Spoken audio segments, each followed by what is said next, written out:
পারছি না। বুঝতে পারছিস না? না। এদিকে আয়, শোন। মনে কর আমি হিরো আর তুই হচ্ছিস হিরোইন।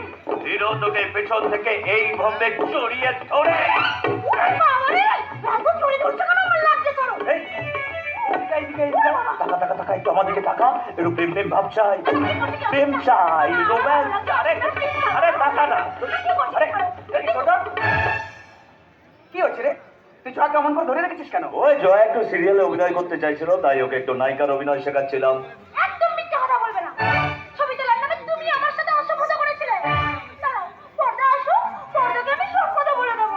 ওই জয়া, তুই কি ভেবেছিস আমি বর্দার কথা শুনে ইঁদুরের গর্তা ঢুকে যাবো? ছি ছি ছোটা ছি, যে আমাদের প্রতিবেশী, বাইরের মানুষ, ওর সামনে নিজের বর্দার অসম্মান করে কথা বলিস না। Shut up! ছোট ছোটর মতো থাকবি, আমাকে একদম জ্ঞান দেওয়ার চেষ্টা করবি না। মনে রাখিস আমি তোর মতো একটা অশিক্ষিত ট্যাক্সি ড্রাইভার নই। আমি MBA পাস করে এসে বসে আছি। ছোটা, কোটি টাকার হীরের মুকুট মাথায় নিয়েও মানুষকে একটা 10 টাকার সস্তার আয়নার সামনে দাঁড়াতে হয়, না হলে না সে হীরের জৌলসটা বোঝা যায় না। মনে কর না আমি সে সস্তার 10 টাকার আয়না, তা আমার সামনে নিজের সম্মানটা নষ্ট করবি কেন? নেই অসুবিধা যাই বলো,